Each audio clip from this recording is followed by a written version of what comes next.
So good afternoon, witches and wizards and muggles. So I'm very happy to talk to you today about Harry Potter and classics and Harry Potter. So the two things I love the most, classics and Harry Potter. So what does the word classics mean, first of all? Well, classics is a term which refers to the study of Latin and ancient Greek, the literature that's written in those languages, and the stories and the history of ancient Rome and Greece. And if you're a fan of both Harry Potter and the classics as I am, it's very exciting to see all the classical references in the Harry Potter books and films. So as you might know, J.K. Rowling studied English and classics at the University of Exeter. And when she was writing the Harry Potter books, she included references to ancient myths, the Latin language, and even named characters after a Roman emperor, Severus Snape, and a Roman goddess, Minerva McGonagall. So today we're going to take a journey through the Harry Potter universe to see what classical references we can find. And I'm going to start with Hogwarts School. Peter, does this work? Oh, there we are. Hogwarts School. Then I've chosen some characters and magical creatures to talk about. And finally, we'll look at spells and potions. So, the Hogwarts motto. Draco dormiens numquam titilandus. So many school mottos are in Latin. My daughter's school has a Latin motto, although not many schools can boast a motto quite like that of Hogwarts, which is Latin for never tickle a sleeping dragon. So I don't think we need to be told that tickling a dragon is a good idea, whether it's asleep or awake. So the Draco of the motto means dragon, but this doesn't accurately describe Draco Malfoy, who turns out to be as cowardly as his father Lucius. And I'm sure everyone fondly remembers the episode where Mad Eye Moody turns Draco into a ferret. And this is the kind of animal that's more like the Draco we love to hate. So this is the crest of Hogwarts School of Witchcraft and Wizardry. And of course there are 4 houses. And new students, as you know, sit under the sorting hat to discover which house they have been allotted to. So has anyone here done the Pottermore quiz to find out which house they're in? Yes, I know. Yep. So I'm Ravenclaw. I have my little badge. Any other Ravenclaws? Yes, great. It's the best. Hufflepuffs. There's a Hufflepuff there. Gryffindor. Okay. Slytherins. Okay. Right. So let's have a look at the characters. Right, so everyone's favourite nerd witch. She's born to Muggle parents. That's parents who aren't witch and wizard, for those who don't know.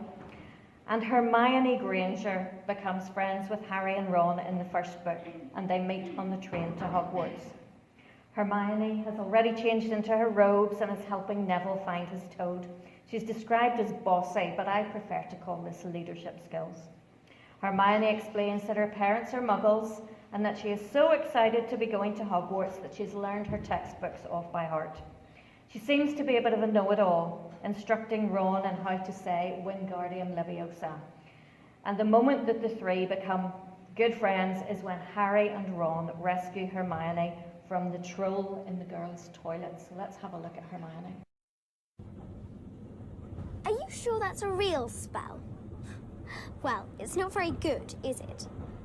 Of course, I've only tried a few simple ones myself, but they've all worked for me.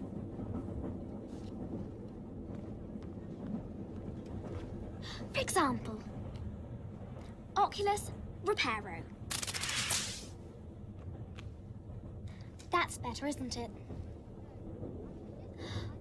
Holy cricket! You're Harry Potter! I'm Hermione Granger. And you are? Ron Weasley. Pleasure. Look, stop. You're going to take someone's eye out. Besides, you're saying it wrong. It's Leviosa, not Leviosa. Ah, come to see the show. You foul, loathsome, evil little cockroach! Hermione, no! He's not worth it. Malfoy, you okay?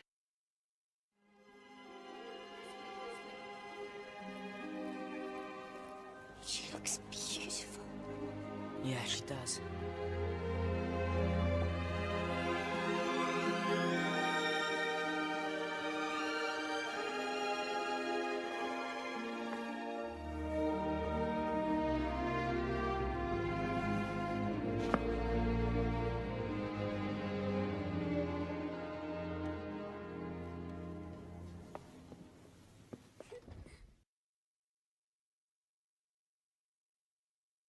I should also have said that straight from the Harry Potter studio tour, Hermione's wand. Right, so Hermione, where does her unusual name come from? Well, Hermione was the daughter of the famous Helen of Troy. Her father was Menelaus of Sparta, and Hermione was born before Paris visited Troy and stole Helen away. So poor Hermione, aged 9, according to one ancient writer, was abandoned by her mother and then left alone by her father when he and his brother Agamemnon chased after Helen with 1,000 Greek ships to commence the 10-year-long Trojan War. So with both parents absent, Hermione was cared for by her grandfather, Tyndareus, who was the husband of Helen's mother. Now, Helen was actually the daughter of Zeus and not Tyndareus. But Tyndareus promised Hermione in marriage to her cousin Orestes, the son of Agamemnon. And in Ovid, Hermione writes a letter to Orestes. She says, "Tyndareus gave me to you, he my ancestor, heavy with experience and years, the grandfather decided for the grandchild. But Menelaus, my father, had made a promise of me, unaware of this act." So her father, Menelaus, meanwhile, fighting at Troy with the rest of the Greeks for 10 years for the return of his wife, promised Hermione to Neoptolemus, the son of Achilles. I'm just going to read you a little bit out of the Odyssey. So Odyssey book 4. In Troy, he had declared that he would give his daughter to Achilles' son, who ruled the Myrmidons. Now he was sending her with dowry gifts of horse-drawn chariots. The gods had made the marriage come to pass. The gods had given Helen no more children after the beautiful Hermione, image of Aphrodite, all in gold. So like her mother, she's very, very beautiful. So Apollodorus, back to Apollodorus, he recorded all the Greek myths in writing. And in his library of Greek mythology, Apollodorus says that Hermione first married Neoptolemus, but then he was killed by Orestes, who then married Hermione. So the mythological Hermione has lots of royal heritage. Her father is king of Sparta, and she's the granddaughter of Zeus, no less, which is rather more exciting than the ancestry of Muggle-born Hermione Granger. Although perhaps we can see some similarities with Hermione's suitors, so the mythological Hermione is promised to both Neoptolemus and Orestes. Both worthy suitors, one the son of the hero Achilles, the other the youngest child of King Agamemnon. Hermione Granger also has two suitors. The first is the hero Victor Crumb, star of the Bulgarian Quidditch team and the champion of Durmstrang School, who participates in the Triwizard Championship in Harry Potter and the Goblet of Fire. And Victor and Hermione, as we just saw in the video, they attend the Yule Ball together. But even at this early stage, Hermione is angry that Ron didn't ask her to accompany him. Ron is the man that Hermione eventually marries. He is of pure blood ancestry, but J.K. Rowling has hinted that Harry may have been a better match for Hermione. J.K. Rowling also tells us that Victor Crumb found love in his native Bulgaria.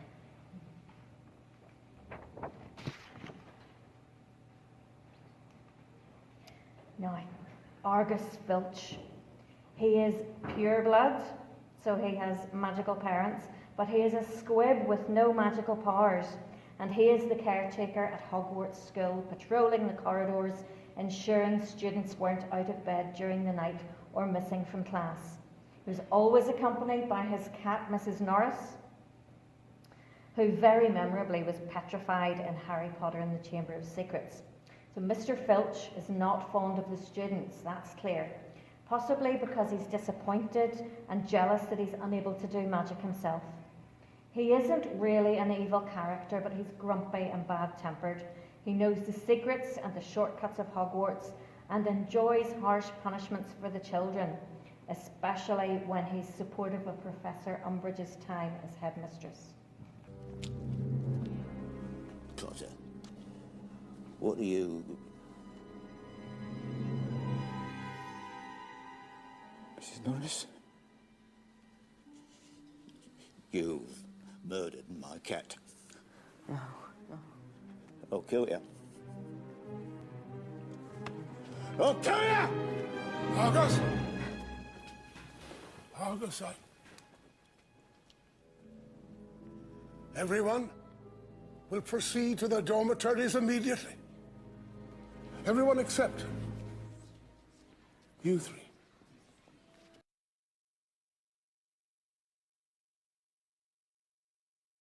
So, Argus Filch's mythological alter ego is Argus Panoptes, who was the watchman with multiple eyes. So Panoptes means all pan and eyes optes. Sources are not consistent about the number of eyes that Argus had. Sometimes he has 100, and writers differ in their accounts. So for example, Hesiod wrote that Hera set a watcher upon Io, great and strong Argus, who with 4 eyes looks every way. And the goddess stirred in him unwearying strength. Sleep never fell upon his eyes, but he kept sure watch always. So sometimes his eyes would close and he would sleep, but there was always at least one eye open. So regardless of the number of eyes, we are in agreement that Argus had more eyes than a regular being. He was always able to keep watch because not all his eyes slept at the same time. I've mentioned Io. She was one of Zeus' many girlfriends, and Zeus' wife Hera tried her best to make Io as unattractive as possible to Zeus so that he would not be tempted. So she turned Io into a cow and instructed Argus to watch over Io to make sure there was no funny business between the cow and Zeus. But Zeus saw what Hera had done, and he ordered his son Hermes, the messenger god, to kill Argus. And here's a representation of a vase painting showing, you can see there, the eyes are all down his legs, they're everywhere. There's Io the cow behind him, and Hermes is going to kill him. So Hermes, first of all, used a potion to put all the eyes to sleep at the same time. And only then was Hermes able to kill Argus, earning Hermes the epithet or nickname Argeiafontes, or killer of Argus. So as a dog lover, my favourite animals in Harry Potter are Hagrid's dog Fang and, of course, Fluffy, the 3-headed dog guarding the trapdoor which leads to the chamber where the Philosopher's Stone has been hidden. So Harry, Ron and Hermione encounter this ferocious beast, and when they ask Hagrid about him, they are told that Fluffy can be soothed to sleep by playing music. So Fluffy is, of course, based on Cerberus, the 3-headed dog who guards the gates to the underworld. As with Fluffy, Cerberus was lulled to sleep with music by Orpheus. And when Harry and Ron see Professor Snape entering the door to Fluffy's chamber, and for the next few days having a pronounced limp, they suspect Snape of attempting to steal the Philosopher's Stone. Harry overhears Snape say to Filch, "How are you meant to keep your eyes on all 3 heads at once?" But it turns out, of course, that Snape is innocent and knows nothing about Fluffy. He actually had followed Professor Quirrell through the trapdoor.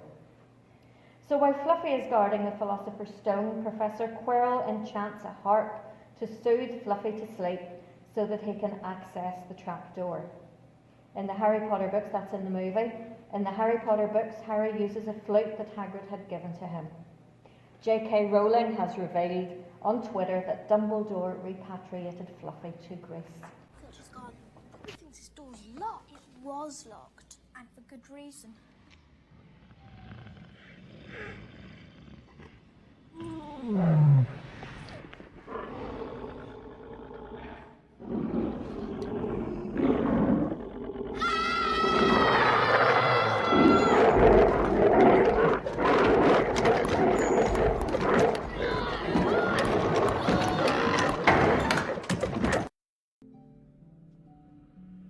Wait a minute. He's snoring. Snape's already been here. He's put a spell on the harp. Ugh. It's got horrible breath. We have to move its paw. What? Come on. Okay.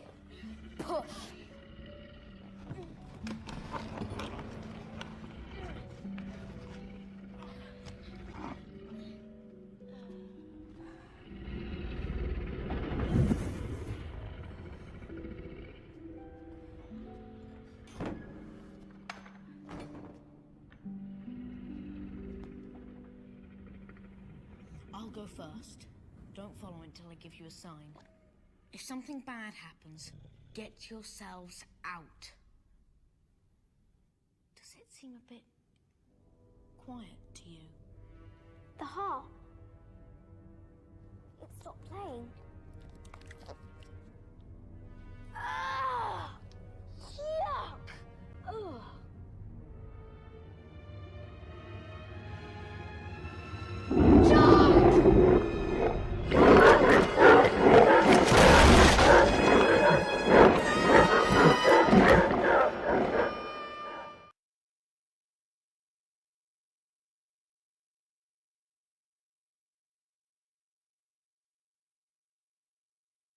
So that's fluffy, but who was Cerberus? Well, Cerberus was known as the Hound of Hades, who guarded the gates of the underworld to prevent the dead from leaving. He was the child of two monsters. His father was Typhon, a multi-headed giant snake, and his mother was the Echidna, who was half woman, half snake, so lots of snakes there. He had siblings who were all many-headed monsters, but Cerberus was the only dog, and he is depicted as having a snake for a tail and snakes protruding from his body. I'm not sure if we can see the, yes, we can see the snakes there. The ancient writer Hesiod again recorded that he had 50 heads, and the poet Pindar that he had 100 heads. So like Argus and the eyes, the number can vary. And here we can see Hercules wearing the lion skin, Hercules there, and he is capturing Cerberus. So we'll have more on that particular myth in just a moment. Apollodorus tells us that Cerberus only had 2 heads, so this dog has just 2 heads. So there are many varied descriptions of this terrifying monster who guards the underworld. But back to Hercules and his 12th task. So Homer's Odyssey tells the story of the homecoming, or nostos, of Odysseus from the war at Troy. Odysseus has offended Poseidon, the god of the sea, by blinding the god's son, the Cyclops Polyphemus. And so Poseidon is going to make things very difficult for Odysseus' journey home to Ithaca. One of the places Odysseus visits on his travels is the underworld, and there he meets with his mother and with various Greek heroes who died during the Trojan War. But before Odysseus leaves Hades, he meets Hercules, although in case there are any questions, this was an image of Hercules, because the real Hercules, who was a half-god, was enjoying immortality with his wife on Olympus. So this image of Hercules tells Odysseus about his task to bring Cerberus out of Hades. Background on Hercules. So Hercules killed his wife and children during a fit of madness placed on him by Hera, queen of the gods. So once he regained his senses and realized what he had done, Hercules went to the oracle at Delphi to ask what he should do. He was told to serve his cousin, King Eurystheus, for 12 years, and if he obeyed his cousin and did whatever was asked of him, he would be rewarded with immortality. So while there are different versions of this myth from poets and playwrights and historians, there seems to be some agreement that Hercules was not permitted to hurt Cerberus. So I'm very glad that Hades was an animal lover. So Hercules instead used his brute strength to suffocate Cerberus to unconsciousness. Sometimes Cerberus is in chains. Other myths have Hercules parade Cerberus around Greece. And once Cerberus has been shown to King Eurystheus, he is returned to Hades either by Hercules or by making his own way. So here we have Hercules with the lion skin. There's King Eurystheus on the left, and he is so frightened of Cerberus he's trying to hide in this giant pot.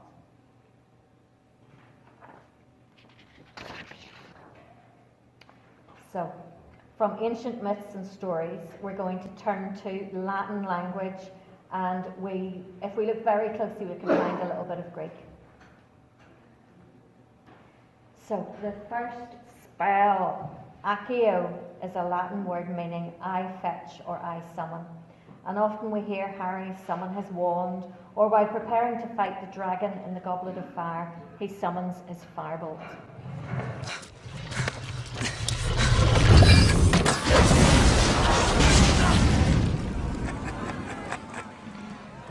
Your wand, Harry! Your wand! Accio Firebolt!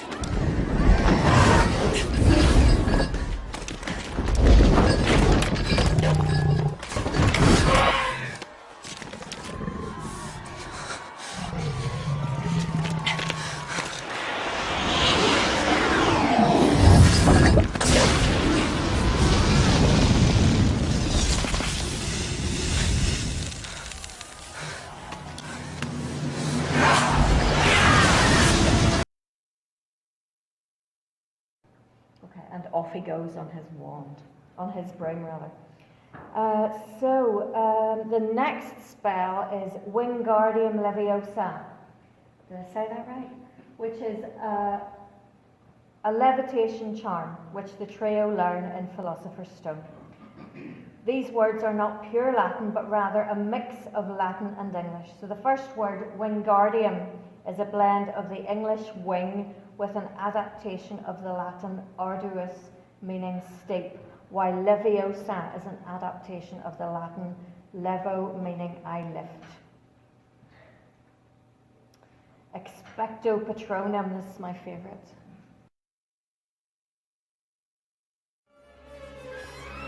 Expecto Patronum!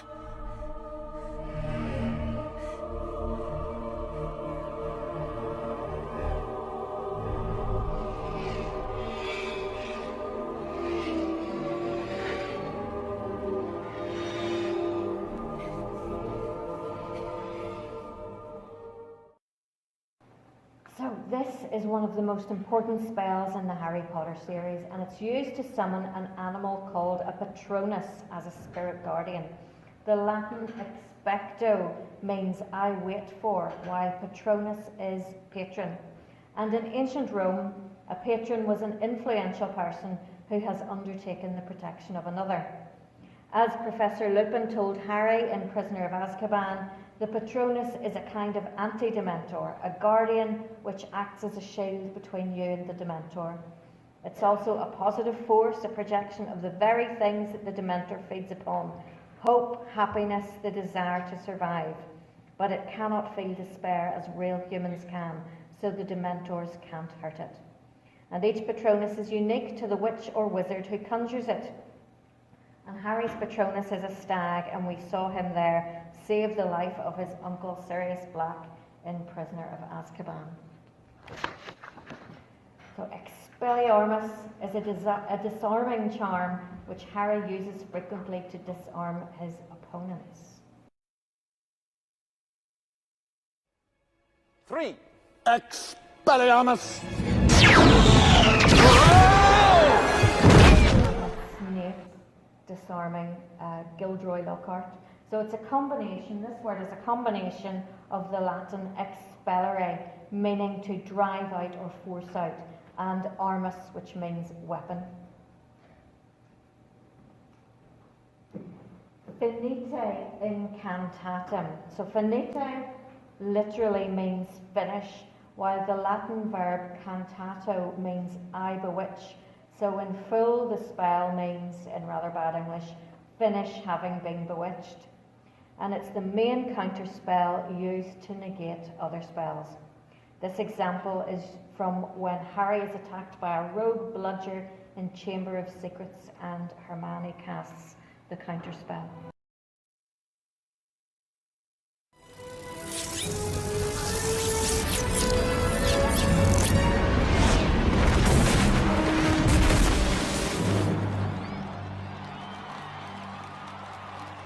Let's go. Harry Potter has caught the snitch! Gryffindor wins!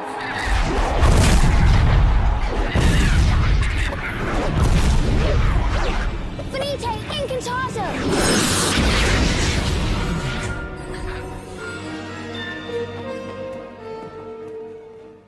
Okay, next one. Pierre Totem locomotor is the incantation for a charm used to bring to life to those artifacts that had previously been inanimate and unmoving. In Latin, totem means everything, in English total, while loco means position and moto means move. And Professor McGonagall, during the Battle of Hogwarts and Deathly Hallows, commands the statues to come to life, famously saying to Mrs. Weasley that she'd always wanted to use this spell. And his name is Voldemort. Phileas, you might as well use it. He's going to try to kill you either way. Pierre Totem Locomotor!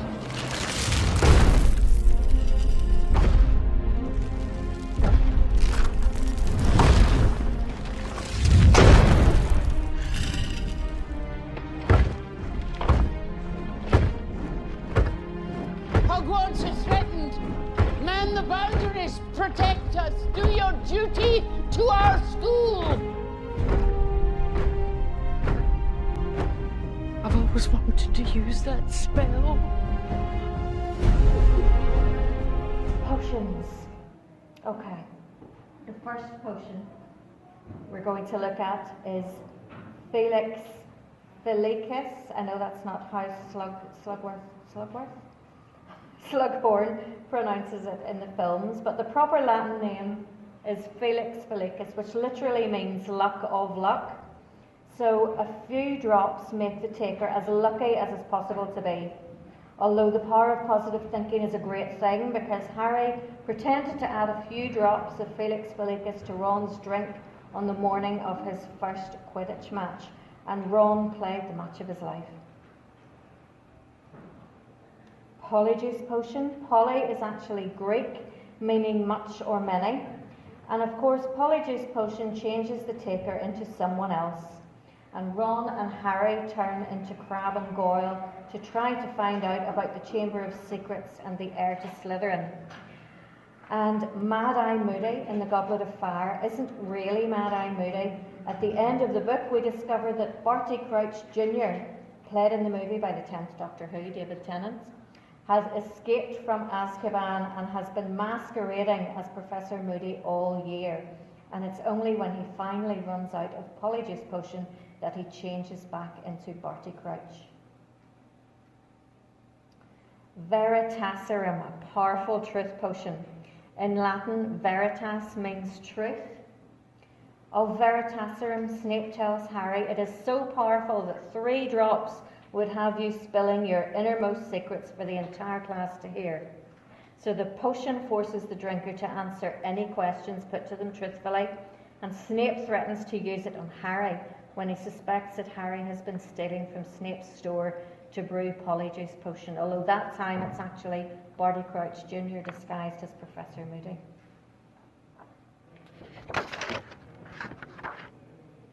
Amortentia is a powerful love potion which causes infatuation and obsession in the drinker. Its scent is unique and different for everyone as it detects and then gives off the smell of the one you love. In The Half-Blood Prince, Romilda Vane leaves a box of chocolates on Harry's bed. The chocolates are laced with amortentia, but before Harry eats them, Ron scoffs the lot and becomes completely obsessed with Romilda. But thankfully, Professor Slughorn has an antidote. And the name amortentia comes from the Latin noun love, amor, and the verb teneo, I hold. Okay, well, I've finished now. I hope you've enjoyed this little journey into the Harry Potter universe. I've probably focused too much on Harry Potter and not enough on classics. But if you haven't read the Harry Potter books, I urge you to do so. And likewise, if you haven't delved into the world of ancient Greek and Roman myth, I would urge you to do that too. Thank you.